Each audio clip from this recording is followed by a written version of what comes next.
এসছি অনেকদিন পর আমার বান্ধবীর বাড়িতে। চলো বান্ধবীকে দেখাই এবার। ওই যে কি আমার জন্য ওয়েট করছো? ওনাকে আমার জন্য ওয়েট করছে।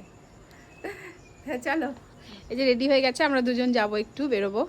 তো সেই জন্য যাবো হচ্ছে আর এক বান্ধবীর বাড়িতে। তো সেই জন্য আর কি ও রেডি হয়ে গেছে, আর আমি তো রেডি হয়েই এসছি। এই চলো, তো এই যে আমরা এখন যাব। কোথায় যাবে বলো? বান্ধবীর বাড়িতে।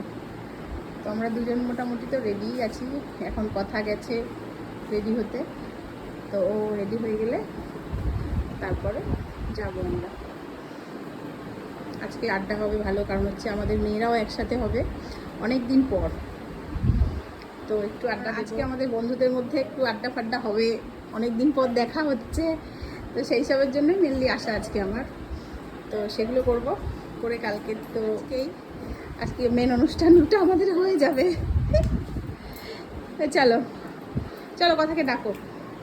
আর আমার মেয়েও আসছে, মানে আমার ছেলে মেয়ে, ওরা পরে আসছে, আমি আগে এসছি। তো চলো যাও যাক। আমার বান্ধবী তো মোটামুটি ক্যামেরা নিয়ে, ফোন নিয়ে, ফটো তোলা নিয়ে